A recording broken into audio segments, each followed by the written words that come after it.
जो मैं आपको बताने वाला हूँ, जो आपके लिए हो सकता है नया हो।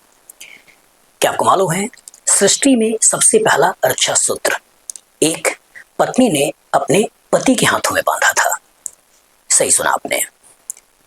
मतलब आज हम रक्षाबंधन में भाई के कलाई पर बहन के द्वारा रक्षा सूत्र बांधा जाता है, लेकिन आपको जानकर बहुत ताज्जुब होगा कि सृष्टि में सबसे पहला रक्षा सूत्र एक पत्नी ने अपने पति के उज्जवल भविष्य के लिए बांधा था। वो कौन थी पत्नी? वो पत्नी थी इंद्र की पत्नी इंद्राणी। जब इंद्र दानवों से लड़ रहे थे और बहुत सारे देवतागण हार चुके थे, तब इंद्र की पत्नी इंद्राणी ने देवताओं के गुरु बृहस्पति की सहायता से मंत्रोच्चारण के द्वारा सबसे पहला रक्षा सूत्र इंद्र के हाथों में बांधा था। और उसी रक्षा सूत्र के बदौलत इंद्र उन राक्षसों से युद्ध को जीते और अपने स्वर्ग को गद्दी को फिर से प्राप्त किए। ये पहला सच है जिसमें औरत ने अपनी पत्नी की रक्षा के लिए रक्षा सूत्र बांधा था।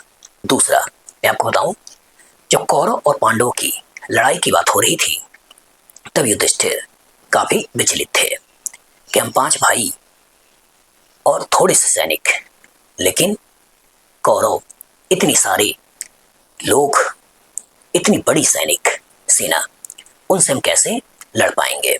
वो काफी डर रहे थे। तो उस डर का समाधान किया कृष्ण ने।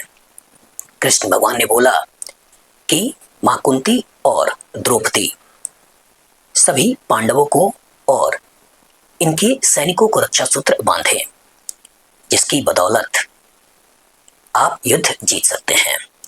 तो मां कुंती ने और द्रौपदी ने सारे पांडवों और पांडव सैनिकों को रक्षा सूत्र बांधा था।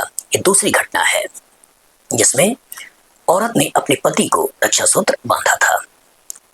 चलिए अब आपको बताते हैं कि बहन के द्वारा भाई को रक्षा बांधने का जो सबसे पहला प्रमाण मिलता है, वो प्रमाण मिलता है जब यमराज अपनी बहन यमुना से मिलने उनके घर गए थे। यमुना माँ ने काफी सौम्यता और सद्भाव के साथ अपने भाई की सेवा किया था और उसी सेवा से प्रसन्न होकर यमराज ने उनसे एक वर मांगने की बात की थी। तो माँ यमुना ने उनसे बोला था कि जो भाई भी आज के दिन अपनी बहन के पास जाकर रक्षा सूत्र बंधवाता है, तो आप यमराज उन्हें कभी भी अकाल मृत्यु नहीं देंगे।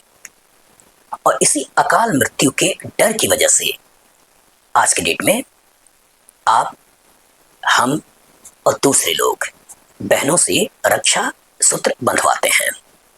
लेकिन पता नहीं कब और कैसे संसार में धीरे धीरे ऐसी धारणा बन गई कि इंसान औरतों की रक्षा करेगा। कितनी सोचने की बात है। इंसान, आदमी औरत की रक्षा करेगा, औरत की रक्षा करेगा, अपने आप में ही काफी बड़ी बात है। शक्ति की देवी मां शक्ति, पार्वती, जितनी भी माएँ हैं हिंदू मैथोलॉजी में आप देखते होंगे, सारी शक्ति औरतें हैं। और हम बात करते हैं औरतों की रक्षा करने की। कितना कंट्रोवर्सी है। कहीं न कहीं कुछ लोगों ने हमारे इतिहास को तोड़ मरोड़ कर पेश किया है और इसी के वजह से आज और हम ऐसा सोचते हैं कि औरतें कमजोर हैं। लेकिन मेरा मानना है कि औरतें ना पहले कमजोर थीं और ना आज कमजोर हैं। औरतें बहुत मजबूत हैं। माँ के रूप में, पत्नी के रूप में, बहन के रूप में औरतें बहुत मजबूत हैं। इसलिए मैं अजनीश कुमार गुप्ता आप सबसे ये प्रार्थना करता हूँ कि आप औरतों को कमजोर ना माने, वो काफी शक्तिशाली हैं। तो आपको ये ज्ञान कैसा लगा? अगर आप कुछ नया मुझसे आज सीखे हो तो आप मेरे चैनल को जरूर सब्सक्राइब करें, मुझे फॉलो करें, कि जिससे कि मैं आपको कुछ और इंटरेस्टिंग जानकारियां बीच बीच में देता रहूं। ओम नमो भगवती वासुदेवाय।